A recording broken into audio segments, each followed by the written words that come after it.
Barat, bantuan bagi korban terisolasi masih terbatas.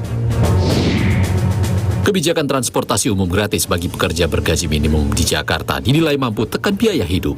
Akankah juga menyasar pekerja dengan KTP daerah penyangga yang turut gerakkan roda ekonomi Jakarta?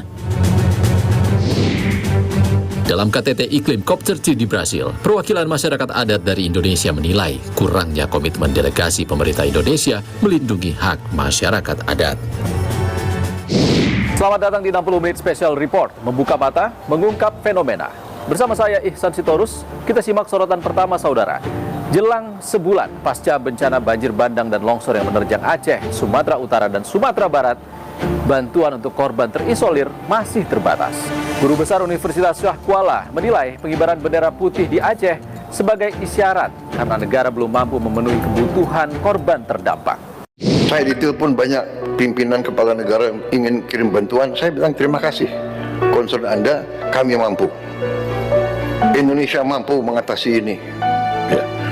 Ada yang teriak-teriak ingin ini dinyatakan bencana nasional.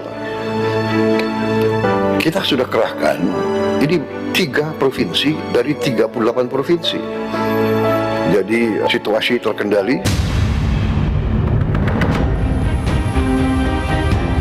Meski pemerintah mengklaim mampu tanggulangi dampak bencana Sumatera, namun sejumlah pihak menilai belum semua kebutuhan korban terpenuhi. Di Aceh Tamiang, sudah 3 minggu, air parit jadi sumber air untuk mandi, MCK, mencuci pakaian dan perabotan sebagian korban. Sumber air dan listrik hampir seluruh Kabupaten Aceh Tamiang masih lumpuh. Mayoritas warga juga tak bisa menempati kembali rumah mereka akibat endapan lumpur masih tebal. Sebagian korban bahkan mengibarkan bendera putih karena tidak mampu lagi mengatasi dampak bencana sekaligus bentuk kekecewaan terhadap penanganan bencana di daerah mereka. Bendera putih banyak ditemukan di pinggir jalan-jalan di wilayah Pidi Jaya dan juga Aceh Tamiang. Jadi sebenarnya kalaupun dalam perang namanya bendera putih, kami menyerah. Ini khususnya kami minta Pak Prabowo tolong bantu Aceh Tamiang. Aceh Tamiang 90% ekonomi masyarakat lumpuh. Lumpuh total. Nggak ada lagi yang bisa kita apakan, yang bisa kita harapkan. Sementara itu, Gubernur Aceh Muzakir Manaf menyebut pengibaran bendera putih merupakan aksi warga mencari perhatian dan bukan arahan Pemprov. Banyaknya maka orang mengibarkan bendera putih pasti mereka. Mereka bendera putih. Bendera putih Di setiap daerah, Pak. mengibarkan bendera putih. Ada itu kopi. Apa maksud mereka? Yang itu di luar jangkauan kita. Ya, siapa yang merintahkan? Apa maksudnya? Kita sudah jelas. Aceh dalam mencari. Guru Besar Universitas Syah Kuala, Humam Hamid menilai pengibaran bendera putih sebagai bentuk isyarat darurat karena negara belum sepenuhnya memenuhi kebutuhan warga yang terdampak bencana. Isyarat darurat. Jadi masyarakat Aceh itu dalam bacaan saya mengibarkan bendera putih itu menyebutkan bahwa negara belum sepenuhnya hadir dengan mereka. Itu aja persoalannya. Ya, sebenarnya semua ini sekarang kalau kita lihat, kita putar semua, ada 3 bupati yang menyerah. Ya, ada gubernur yang menangis. Ya, ada seorang Prabowo yang begitu kuat, begitu sampai ke melihat kenyataan di lapangan, itu dengan spontan keluar, saya tidak punya tongkat Nabi Musa. Itu artinya apa? Dia secara nggak sadar sudah melihat beban yang amat sangat besar. Politisi PDIP Deddy Sitorus menilai pengibaran bendera putih jadi bukti adanya kesenjangan antara kondisi di lapangan dengan informasi yang diterima pemerintah pusat. Namun hal itu dibantah pihak istana. Kalau saya melihat ada gap ya antara kondisi objektif yang dirasakan oleh masyarakat dan pemerintah di daerah di sana dengan kondisi subjektif yang diterima informasinya oleh pemerintah pusat. Ini kan ada gap yang besar kalau menurut saya. Kalau dari sisi pengungsi saya melihat, apalagi berdasarkan berita-berita atau cuplikan video yang beredar di media sosial, baik dalam dan luar negeri, situasinya kan memang sudah melampaui ambang batas daya tahan psikis dan psikologis masyarakat ya. Pemerintah memahami bahwa pengibaran bendera putih di lokasi bencana sebagai ekspresi ekspresi duka, ekspresi kelelahan, ekspresi kekecewaan, dan juga permintaan pertolongan begitu. Tidak ada disinformasi, tidak ada perbedaan ataupun gap data yang diterima oleh pemerintah pusat, karena hampir setiap hari BPBD di daerah, Pemprov di daerah itu selalu mengupdate datanya ke pusat, dan kami di pusat juga memantau itu secara rutin dan secara berkala, dan Pak Presiden sendiri sudah berulang kali mengatakan bahwa saya memonitor ini tiap hari, kami mengecek ini tiap hari. Di Sumatera Utara, bencana banjir menghambat penyaluran BBM ke beberapa wilayah seperti Kabupaten Mandailing Natal dan Kota Padang Sidempuan, Tapanuli Selatan.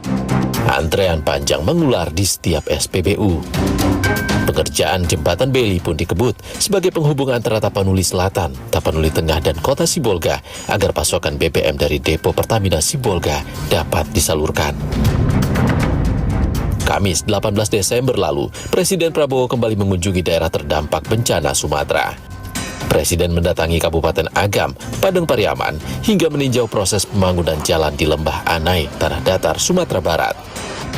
Presiden pun memastikan setelah hunian sementara dibangun, pemerintah akan membangun hunian tetap untuk korban bencana di Sumatera. Dan saya bersyukur keadaan sudah membaik, walaupun kita semua masih prihatin, tapi kita bekerja keras supaya segera memulihkan keadaan. Saya gembira sudah melihat rumah-rumah hunian sementara sudah mulai dibangun, bisa selesai hunian sementara.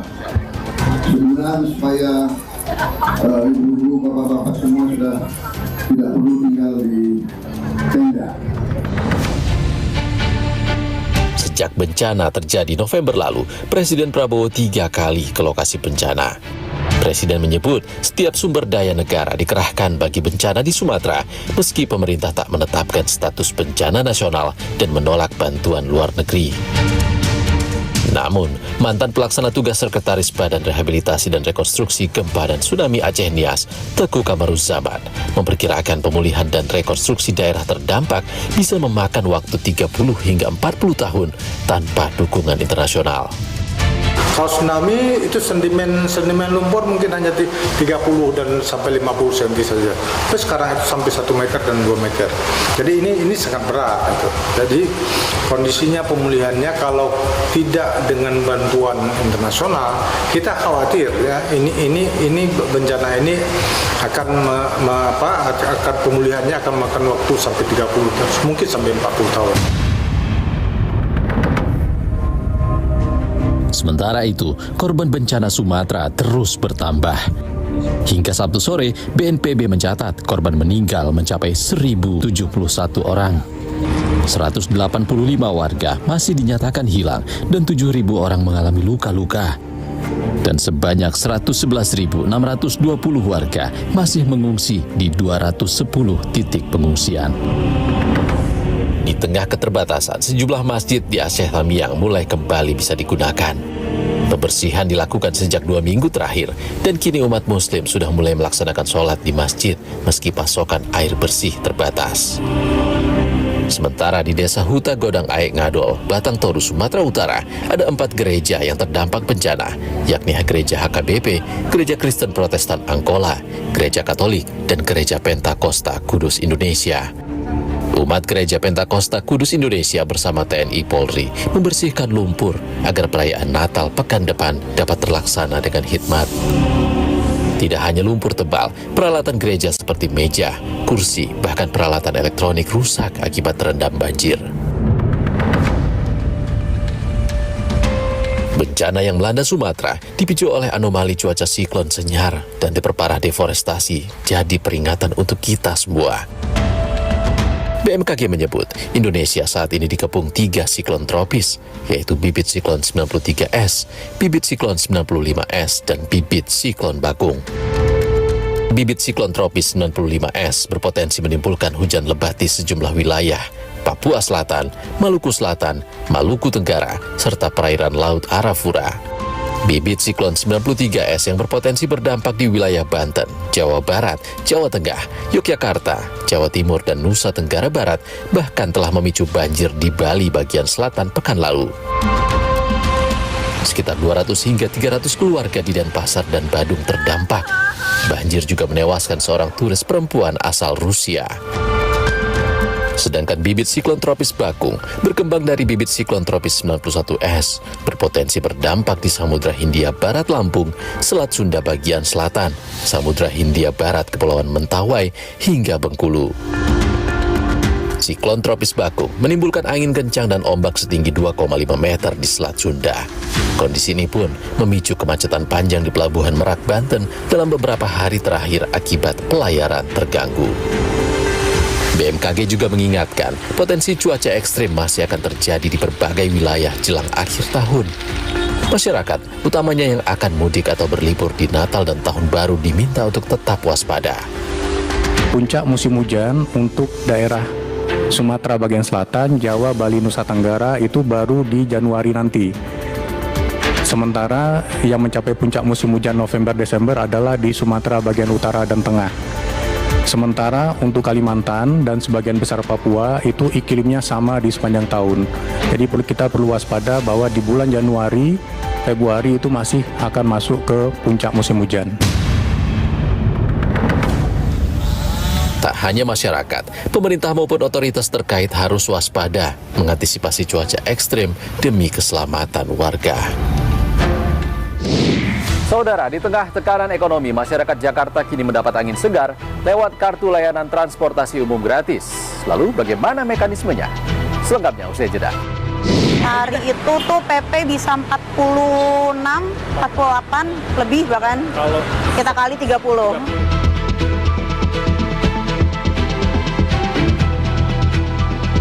Saudara, di tengah tekanan ekonomi, masyarakat Jakarta kini mendapat angin segar lewat layanan kartu transportasi umum gratis dari Pemprov DKI Jakarta.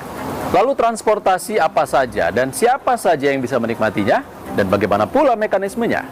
Berikut penelusuran jurnalis Kompas TV, Elgin Fridianto.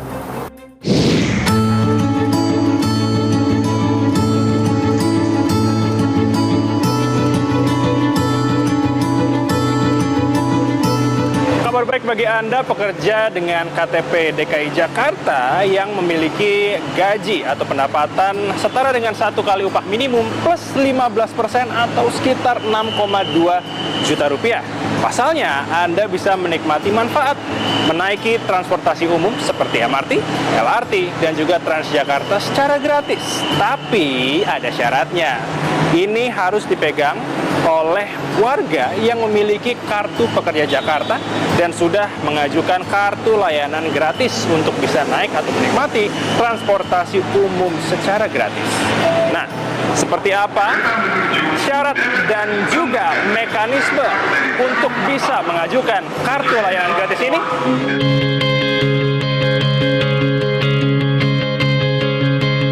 Di tengah himpitan ekonomi yang kian mencekik, kartu layanan gratis bak angin segar bagi pegawai swasta yang memiliki kartu pekerja Jakarta. Eka prihatin salah satunya. Karyawan swasta ini merasakan langsung manfaat kartu layanan gratis sejak November lalu. Sebagai akunting di perusahaan swasta, Eka rutin menggunakan transportasi umum gratis dari rumahnya di kawasan Tanah Abang, Jakarta Pusat menuju Kalideres, Jakarta Barat. Aku kebetulan menggunakan Transjakarta. Dari rumah, naik Mikrotrans dulu, terus baru dari halte terdekat saya sampai ke stasiun Kalideres.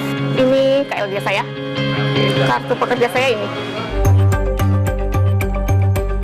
Eka, yang juga ketua Dasa Wisma di lingkungan rumahnya, mengaku tak kesulitan mendapatkan kartu pekerja Jakarta dan kartu layanan gratis. Namun, ada sejumlah syarat yang harus dipenuhi saat pendaftaran. Mudah, sangat mudah. Itu via online. Kita masuk ke layanan Transjakarta, terus kita ngisi data diri, ngupload berkas-berkas kita gitu. Jadi ditunggu sampai dapat WA. Setelah itu kita ambil kartunya. Kalau untuk mengurus kartu KPJ-nya tadi, itu cuma KK, KTP, NPWP, terus slip gaji 1 bulan terakhir, sama surat keterangan masih aktif bekerja. Oke. Iya, jadi hanya untuk pekerja ber-KTP DKI Jakarta dan bekerja di DKI Jakarta. Eka bersyukur, kartu layanan gratis transportasi umum bisa menghemat ongkos hingga 50%. Kalau dari sini ke kantor kemungkinan bisa 1,5 sampai 2 juta. Kadang-kadang kan dari halte Kalideres tadi kita suka pakai Gojek lagi kan, karena hitungan 1 bulan. Hampir setengahnya bisa. Iya, hampir setengahnya bisa. Karena kan hitungannya kalau memang kita ini paling naik Gojeknya doang kan, gitu. Atau memang mau mikrotrans lagi, berarti kan dari rumah sampai ke kantor itu benar-benar free.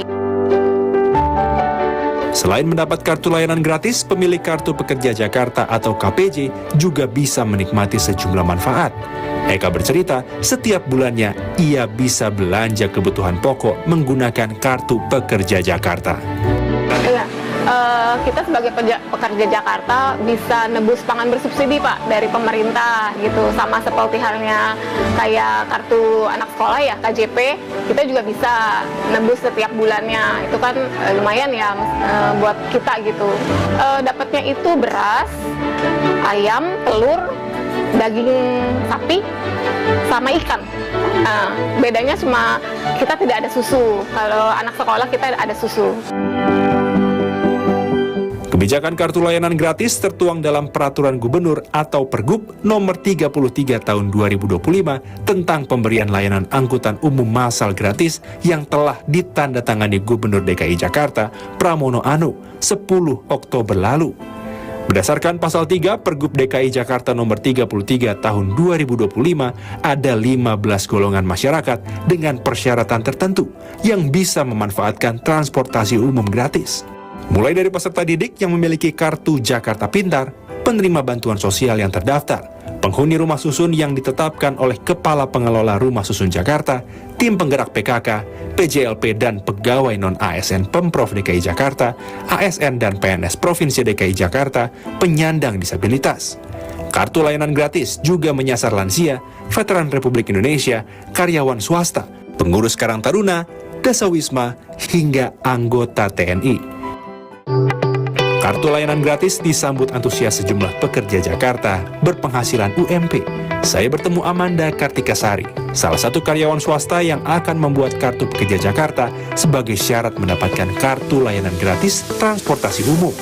Amanda bercerita, lokasi kantor yang cukup jauh membuat ongkos transportasi membengkak. Aku tinggal di Jatiwaringin, Jakarta Timur. Aku tuh kerja di daerah Kebayoran Baru, di Majestic. Iya. Aku itu kalau kerja itu setiap hari, kalau nggak naik MRT, terus aku akan move pakai Transjakarta. Jadi transit. Menghabiskan waktu 1 hingga 2 jam perjalanan menuju kantornya, Amanda yang bekerja di bidang tekstil mengaku harus menyisihkan sepertiga gaji untuk ongkos transportasi. Untuk ongkos tuh aku kalau buat di LRT aja ya, itu sekitar 12.500. Terus nanti transit ke Transjakarta itu di 3.500, belum untuk ojolnya. Ojolnya, kalau ada ojol? Iya, pasti naik ojol aku. Pasti naik ojol. MRT-nya juga nambah lagi kan berarti ya? Betul, naik MRT juga. Jadi aku kadang LRT, kadang MRT gitu. Biasanya berarti kalau di total tuh sehari habis berapa? Sehari itu tuh PP bisa 46, 48, lebih bahkan. Kalau kita kali 30. Amanda mengaku senang dan merasa terbantu adanya kebijakan program kartu layanan gratis transportasi umum. Amanda bergegas persiapkan berkas syarat pembuatan Kartu Pekerja Jakarta terlebih dahulu melalui pendaftaran online. Udah semuanya aman. Apa aja tuh kalau boleh tahu syarat-syarat? Yang aku udah siapin itu di KTP, KK, NPWP, terus untuk kartu aktif kerja dan untuk slip gaji sih. Itu aja sih. Itu benar-benar harus Jakarta juga? Harus Jakarta. Kebetulan aku di Jakarta Timur, jadi aman harusnya. Kehadiran kartu layanan gratis diharapkan bisa menekan pengeluaran biaya hidup di Jakarta. Namun, kartu layanan gratis transportasi hanya bisa dinikmati karyawan swasta yang memiliki KTP DKI Jakarta dan bekerja di wilayah Jakarta. Pekerja swasta tersebut juga harus memiliki kartu pekerja Jakarta terlebih dahulu sebelum mengajukan kartu layanan gratis. Tak hanya itu, pekerja juga harus bekerja di wilayah Provinsi DKI Jakarta berpenghasilan maksimal 15% di atas upah minimum provinsi atau sekitar Rp6.200.000 dan tidak sedang menerima program bantuan sosial dari pemerintah Provinsi DKI Jakarta. Hingga pertengahan September 2025, PT Transjakarta telah menyalurkan 15.065 kartu layanan gratis kepada penerima manfaat di Jakarta. Menelusuri lebih dalam kebijakan kartu layanan gratis transportasi umum bagi pekerja Jakarta, saya bertemu Kepala Dinas Tenaga Kerja, Transmigrasi, dan Energi DKI Jakarta, Syarifuddin. Kartu layanan gratis itu kan salah satu komitmen pemerintah memberikan layanan transportasi massal kepada masyarakat dengan kemudahan dengan biaya yang digratiskan, gitu kan. Nah, kaitannya dengan KLG yang diberikan dari kami sisi ketenagakerjaan ada yang namanya kartu pekerja Jakarta. Disnaker menerangkan, moda transportasi yang termasuk dalam layanan gratis adalah MRT, LRT, dan Transjakarta. Sementara, kartu layanan gratis tidak mencakup kereta api atau komuter lain, karena moda transportasi tersebut dikelola BUMN, bukan di bawah Pemprov. Disnaker Trans mengimbau warga ber-KTP DKI Jakarta yang memenuhi syarat segera mengajukan kartu pekerja Jakarta dan kartu layanan gratis untuk menekan biaya transportasi serta subsidi pangan. Jadi mereka nanti secara formal mendapatkan pengantar rekomendasi dari perusahaannya seperti slip gaji dan segala macam, KTP dan lain-lain untuk memproses kartu pekerja Jakarta. Manfaatnya adalah di samping mereka mungkin nanti mendapatkan kartu layanan gratis transport, mereka juga bisa mendapatkan subsidi yang lainnya, misalnya untuk pangan, segala macam pilihan yang murah seperti itu. Badan Pusat Statistik Pemprov Jakarta mencatat pengguna Transjakarta dan MRT Jakarta per Agustus tahun 2024 hingga 2025 mengalami kenaikan. Pengguna Transjakarta tahun 2024 sebanyak 33,11 juta, meningkat di tahun 2025 mencapai 35,43 juta. Pengguna MRT tahun 2024 sebanyak 3,74 juta, meningkat di tahun 2025 mencapai 3,99 juta. Sementara, pengguna LRT di tahun 2024 sebanyak 129.080 jiwa, tahun 2025 cenderung turun menjadi 115.344 jiwa. Pekerja DKI Jakarta yang memiliki KTP DKI Jakarta bisa menikmati transportasi umum secara gratis dengan menggunakan KLG. Lantas, bagaimana nasib para pekerja non-KTP DKI Jakarta yang berkantor di Jakarta? Apakah mereka bisa menikmati manfaat yang sama, naik transportasi umum secara gratis? Kebijakan transportasi umum gratis dinilai mampu menekan biaya hidup. Lalu akankah mereka yang bekerja di Jakarta namun ber-KTP daerah penyangga bisa mendapatkan manfaat? Selengkapnya usai jeda. Ada rasa iri ya. Sebenarnya sebagai pekerja tinggal di luar Jakarta terus jadi pekerja di Jakarta, tentu saja aku sih pengennya ngerasain fasilitas itu juga.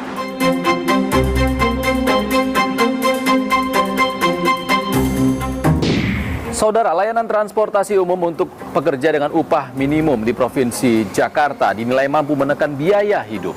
Namun akankah pekerja yang ikut menggerakkan ekonomi Jakarta namun ber-KTP daerah penyangga dapat menikmati layanan transportasi umum secara gratis? Pemirsa, tak semua warga ibu kota bisa menikmati atau menerima manfaat kartu layanan gratis karena ada sejumlah syarat yang harus dipenuhi. Termasuk warga Bodetabek yang berkantor di Jakarta tapi tidak memiliki KTP DKI Jakarta. Akankah program ini menyasar warga lebih luas? Dan apa harapan bagi mereka yang bertumpu menggantungkan mata pencaharian di jantung ibu kota?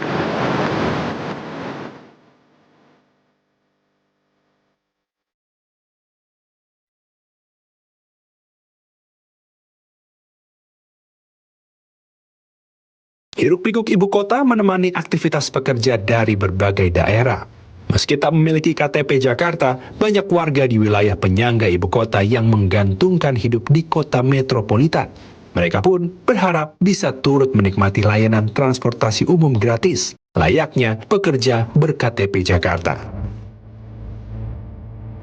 Sejumlah pekerja asal Bekasi dan Bogor, Jawa Barat mengaku harus menempuh perjalanan 2 jam dengan biaya transportasi hingga 40.000 per hari untuk sampai ke kantornya di Jakarta. Tinggal di Sentul, Bogor. Sehari-hari karena udah ada fasilitas baru ya, jadi naik Transjakarta dari Sentul, terus lanjut lagi sampai ke Sunter, masih lanjut pakai Transjakarta. Kalau ongkos sekitar, ini belum termasuk kalau naik ojol ya. Kalau misalnya tambah naik ojol tuh sekitar sehari mungkin di 30.000 atau 40.000 sih. Iya. Kalau rumah di Bekasi, kalau dari rumah biasanya naik dari LRT. Dari LRT kita baru naik Transjakarta ke Kelapa Gading. Ongkos kalau kisaran sekitar 40 sampai 50. Sebulan kurang lebih di 2 juta lah per kali.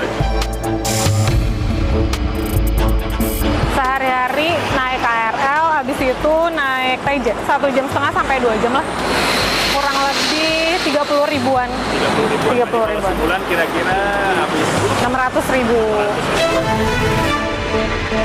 Menyisihkan hampir sepertiga gaji setiap bulan untuk ongkos transportasi, warga Bodetabek yang tidak bisa menikmati kartu layanan gratis berharap dapat manfaat serupa guna menekan biaya hidup. Ada rasa iri ya. Sebenarnya sebagai pekerja di Jakarta, maksudnya tinggal di luar Jakarta terus jadi pekerja di Jakarta, tentu saja aku sih pengennya ngerasain fasilitas itu juga. Iya, lumayan banget karena pertama waktu yang dikeluarkan tuh udah lumayan lama banget. Kedua dari segi ongkos juga kan perkiraan fluktuatif ya, suka berubah-berubah dari budgetnya. Belum juga ntar kalau misalnya ada hambatan macet, mesti naik ojek online, meskipun juga ada tarif beda-beda kan tuh lumayan ya menarik kocek yang lumayan dalam gitu sih Mas. Sebenarnya sih harapannya bisa dapat kartu layanan gratis juga ya, karena kan memang kita setiap hari ke Jakarta dan itu sangat membantu banget. Kalau misalkan kita dapat gratis, bisa mengurangi pengeluaran per bulannya dari segi transportasi gitu. Jadi kan bisa kita alihin ke mana gitu kan, ke pos-pos yang lainnya gitu. Tak bisa dipungkiri, penggunaan transportasi umum sangat membantu mobilitas warga, mulai dari Transjakarta, MRT, hingga LRT. Bahkan, pengguna transportasi umum didominasi pekerja Jakarta yang tinggal di wilayah penyangga ibu kota. Kepala Dinas Tenaga Kerja Transmigrasi dan Energi DKI Jakarta, Syaripudin, mengungkap akan terus mengevaluasi program pemerintah. Tak menutup kemungkinan transportasi umum dapat digratiskan bagi mereka pekerja non-KTP DKI Jakarta. Tentunya kebijakan ini ditentukan oleh Pak Gubernur ya, tetapi kami Pemprov DKI pasti sangat memperhatikan apa yang menjadi kebutuhan masyarakat. Di satu sisi memang bagaimana kita membudayakan menggunakan transportasi massal, pada sisi lain pemerintah memberikan fasilitas dengan kemudahan dan bahkan diberikan secara gratis seperti itu. Direktur Kebijakan Publik Center of Economic and Law Studies Selios, Media Wahyudi Askar, mengapresiasi manfaat kartu layanan gratis demi menekan pengeluaran biaya hidup pekerja. Namun, media mengingatkan perlu adanya kerjasama antar provinsi dan daerah penyangga ibu kota agar tak hanya warga ber-KTP Jakarta saja yang bisa menikmati manfaat kartu layanan gratis. Mengingat banyak warga yang mengadu nasib di ibu kota. Jakarta ini adalah kota perantau ya, yang mencari hidup di Jakarta tidak hanya orang yang punya KTP Jakarta. Jadi meskipun di Jakarta sendiri gratis, kemudian sebagian besar pekerja di Jakarta malah kemudian dipaksa untuk tinggal di luar Jakarta, di Depok, di Bogor, di Bekasi, di Tangerang, mereka nggak dapat manfaat itu. Jadi ini juga PR yang harus diselesaikan ya. Ya harapannya ada kerjasama lintas provinsi, Pemprov DKI Jakarta chip in uang bersama dengan Jawa Barat, kemudian provinsi-provinsi sebelah lainnya untuk kemudian mendukung program ini untuk bisa dilakukan. Dan jangan lupa juga ada KRL itu nggak masuk di dalam coverage ya yang mendapatkan fasilitas ini, dan KRL adalah salah satu transportasi publik yang paling masif digunakan oleh masyarakat saat ini dibandingkan yang lain. Media berharap ada evaluasi dan perbaikan dari program kartu layanan gratis agar penerapannya lebih efektif. Pertama, dari segi tujuan program itu sudah sangat baik. Sekarang implementasi tantangannya. Mudah-mudahan bisa dipercepat ya, artinya masyarakat nggak begitu kesulitan untuk mendaftar. Itu satu. Yang kedua adalah kita harus tingkatkan kualitas transportasi publiknya. Meskipun gratis, tapi kalau nggak nyaman, tetap juga nggak masuk akal. Ketiga, yang paling penting juga adalah pembiayaan. Nah, ini yang sangat signifikan ya. Otomatis kalau tidak ada lagi pendapatan dari biaya yang disetor oleh penumpang, maka kemudian membengkak ya biaya perawatannya. Dan ini harus dicari jalan keluarnya. Tapi menurut saya Jakarta ini adalah kota besar ya. Ada potensi pajak yang besar yang bisa terus dioptimalkan. Contoh pajak PBB misalkan, jangan kemudian masyarakat bawah yang dinaikin pajak, tetapi ada beberapa wilayah di sekitar LRT, MRT yang itu mengalami kenaikan valuasi tanah. Jadi ke depan ada banyak jalan untuk memperkuat pembiayaannya supaya ini terus bisa dikelola dengan baik.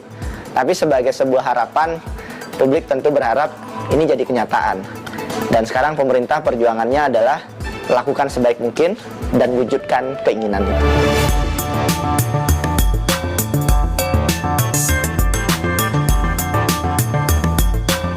Di tengah kondisi ekonomi yang semakin sulit, kehadiran dari kartu layanan gratis dinilai mampu menekan biaya hidup. Akankah para pekerja yang memiliki gaji UMP yang turut menggerakkan roda perekonomian ibu kota tetapi tidak memiliki KTP DKI Jakarta bisa merasakan manfaat yang sama? Naik transportasi umum secara gratis? Saudara, di KTT Iklim COP30 Brasil, perwakilan masyarakat adat Indonesia menilai kurangnya komitmen delegasi Indonesia untuk memenuhi hak masyarakat adat. Selengkapnya usai jeda. Jadi ada rasa marah sekali dari dalam diri saya.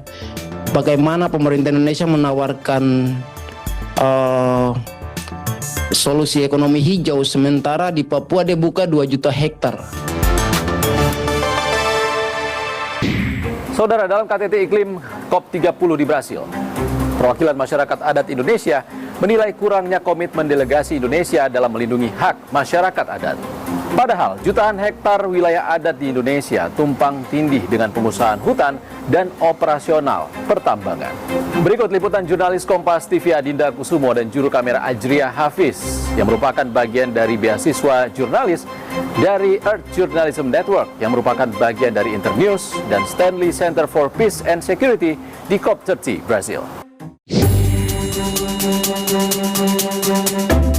Konferensi tingkat tinggi iklim COP30 di Brasil jadi momentum penting bagi masyarakat adat seluruh dunia. Sebab konferensi ini diselenggarakan di kota Belém, pintu masuk hutan dan sungai Amazon, rumah sebagian besar komunitas adat Brazil. COP30 menorehkan sejarah sebab lebih dari 5.000 orang berasal dari komunitas masyarakat adat berpartisipasi dalam KTT iklim ini. Mereka menyuarakan hak masyarakat adat, terutama dalam melindungi hutan dan transisi energi berkeadilan untuk mengatasi krisis iklim. Dalam ruang negosiasi iklim, para aktivis mendesak pemimpin dunia untuk lebih melibatkan masyarakat adat. Mereka percaya perlindungan masyarakat adat adalah kunci agar kebijakan iklim global berjalan progresif. So today, the Indigenous Peoples Pavilion opened at COP30, where representatives from Indigenous peoples across the world sang songs, shared dances, and also shared words of empowerment and declarations around how and why they want to be in this space. Words were shared, songs were shared without any of the support from the logistical aspect of this space, and we carried on with what needed to be done today, and that's just a testament to how Native people even lead with the world, or in the world what we're talking about that we might want to create or that is needed in the face of climate change. And so Native... Pada COP30 di Brazil, 14 negara termasuk Indonesia berkomitmen mengakui 160 juta hektar hak tenurial masyarakat adat di negara-negara tropis. Langkah ini bernama Intergovernmental Land Tenure Commitment yang menjadi salah satu capaian dalam COP30. Masyarakat adat dari Indonesia pun ambil bagian dalam KTT Iklim COP30 di Brazil, salah satunya sejumlah perwakilan komunitas adat dari Papua. Saat COP30, mereka belum melihat komitmen delegasi pemerintah Indonesia melindungi hak masyarakat adat. Karena ketorang semuanya adalah korban begitu. Kalau misalkan apa yang dibicarakan di dalam COP itu tanpa melibatkan masyarakat adat yang kemudian aktor utama dari yang dibicarakan. Masyarakat adat kehilangan semua hal yang minyak, hutan, apalagi semua yang dibicarakan di COP itu adalah yang punya masyarakat adat begitu. Pemerintah Indonesia ini, apalagi saya dari Papua, saya sedih sekali waktu ke sana lihat pavilion Indonesia yang begitu mega sekali dari pavilion-pavilion yang lain-lain. Jadi ada rasa marah sekali dari dalam diri saya. Bagaimana pemerintah Indonesia menawarkan solusi ekonomi hijau sementara di Papua dia buka 2 juta hektar. Penelitian Earth Insight and Global Alliance of Territorial Communities pada November 2025 lalu mengungkap ancaman industri semakin meningkat terhadap masyarakat adat. Di Indonesia, 6 juta hektar atau sekitar 18% wilayah adat tumpang tindih dengan konsesi pengusahaan hutan. Sementara 1,6 juta hektar atau 5% wilayah adat di Indonesia tumpang tindih dengan tambang minyak dan gas, ditambah hampir 1 juta hektar untuk operasional pertambangan.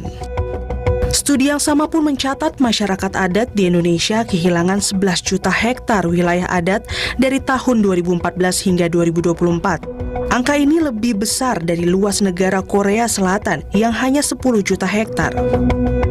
Oktober 2025, Mahkamah Konstitusi Republik Indonesia mengabulkan sebagian permohonan Judicial Review Undang-Undang Nomor 6 Tahun 2023. MK memutuskan larangan setiap orang melakukan kegiatan perkebunan dalam kawasan hutan tanpa perizinan berusaha dari pemerintah pusat dikecualikan bagi masyarakat yang hidup secara turun-temurun di dalam hutan dan tidak ditujukan untuk kegiatan komersial. Keputusan MK itu jadi angin segar di tengah timpang pengakuan hak masyarakat adat. Putusan ini sekaligus memberi perlindungan hukum bagi perkebunan masyarakat adat di kawasan hutan. Namun, Aliansi Masyarakat Adat Nusantara, AMAN, menilai komitmen pemerintah Indonesia untuk mengakui wilayah adat belum cukup.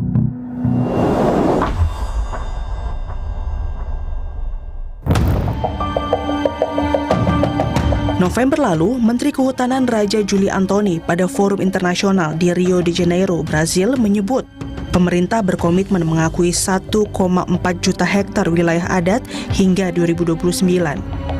Padahal Aman mencatat total wilayah adat Indonesia mencapai 33,6 juta hektar. Oleh karena itu, Aman terus mendesak agar pemerintah mengesahkan rancangan Undang-Undang Masyarakat Adat yang masih mandek dibahas di Senayan lebih dari 15 tahun belakangan. Kalau dilihat dari 10 tahun terakhir, justru pengakuan terhadap 350.000 hektar hutan adat itu memang sangat kecil progresnya. Makanya tuntutan kita itu adalah 1,4 ini hanya sebagai langkah awal. Ya, karena kalau dilihat dari total 33,6 juta hektar wilayah adat yang sudah kita serahkan kepada pemerintah Indonesia, itu 60% itu berada di dalam kawasan hutan. Nah, kita sudah membuktikan bahwa masyarakat adat punya warisan, punya pengetahuan turun-temurun untuk menjaga hutan dengan baik. Sehingga laju deforestasi itu bisa kemudian kita tahan kalau kemudian wilayah adat itu diakui, undang-undang masyarakat adat itu disahkan. Pemerintah melalui Kementerian Kehutanan menyatakan butuh waktu untuk menyelesaikan penetapan 1,4 juta hektar hutan adat hingga 2029. Salah satu kendalanya adalah sinkronisasi data, komunikasi antar lembaga dan komunikasi dengan masyarakat adat. Tapi kita sudah melakukan overlay dengan banyak sekali peta dan memang masalahnya tidak sederhana. ada BPPH, ada ruang konservasi di mana ruang konservasi itu juga sebetulnya zona tradisional. Jalan tengahnya yang terbaik seperti apa dengan masyarakat adat, karena kan zona tradisional itu juga memang wilayah yang selama ini dikelola oleh masyarakat adat. Kementerian ini sedang membangun semacam decision system supportnya untuk kita bisa menentukan perumusan kebijakan yang terbaik untuk menetapkan hutan adat. Tanpa kepastian penetapan hutan adat, pendanaan iklim untuk masyarakat adat pun berisiko tersendat. Salah satunya rencana pendanaan iklim sebesar 1,8 miliar dolar Amerika Serikat selama 5 tahun untuk komunitas adat di seluruh dunia. Pada saat bersamaan, pemerintah Indonesia akan berinvestasi 16 triliun rupiah dalam pendanaan untuk melindungi hutan hujan tropis. Pendanaan ini bernama Tropical Forest Forever Facility yang diinisiasi oleh tuan rumah COP30 yakni Brazil dan sejumlah negara lainnya seperti Perancis, Norwegia, dan Republik Kongo. Melalui mekanisme ini, negara yang memiliki hutan hujan tropis bisa mendapatkan pendanaan yang 20%-nya diklaim akan diberikan langsung ke masyarakat adat. Saya atas nama Presiden Prabowo Subianto menyampaikan komitmen Indonesia untuk ikut serta dalam Tropical Forest Forever Facility.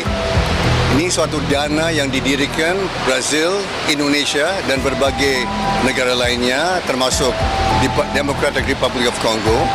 Ini dana investasi untuk mencegah dan untuk merestorasi atau memulihkan kembali hutan rusak ya di daerah tropis, ya hutan terdegradasi. Dan kami sudah sampaikan komitmen. Presiden Lula dari Brazil sangat-sangat senang, juga sejumlah kepala negara juga sangat senang, termasuk Presiden Macron dan presiden-presiden Perdana Menteri lainnya. Meski demikian, Greenpeace Indonesia menilai mekanisme pendanaan iklim Tropical Forest Forever Facility berisiko jadi harapan palsu baru selama pemerintah belum mengesahkan RUU Masyarakat Adat. Harus ada mekanisme pendanaan langsung, masyarakat adat bisa mengakses langsung terhadap pendanaan itu. Namun hal yang lebih penting di balik pendanaan itu adalah pengakuan terlebih dahulu terhadap hak-hak masyarakat adat. Di Indonesia ini masih berjalan lambat. RUU Masyarakat Adat sudah menggantung begitu lama. Jadi komitmen Indonesia ikut investasi di TPLF ini harus diikuti dengan proses percepatan pengakuan hak-hak masyarakat adat, proses percepatan pengesahan RUU Masyarakat Adat. Tanpa kedua hal ini, maka adanya mekanisme pendanaan atau komitmen iklim atau komitmen pendanaan di dalam negosiasi iklim ini itu akan mengambang begitu saja. Semesta memberikan karunia Indonesia, yakni hutan hujan tropis terluas kedua di dunia setelah Republik Kongo. Hutan inilah rumah bagi sebagian besar masyarakat adat Indonesia. Oleh karenanya, semua pihak terutama pemerintah perlu memastikan hak dan perlindungannya demi menjaga hutan dari deforestasi sekaligus solusi untuk mengatasi krisis iklim. Saudara, kabar tadi menjadi penutup perjumpaan kita di 60 Menit Special Report edisi kali ini. Saya Ihsan Sitorus pamit, sehat selalu. Sampai jumpa.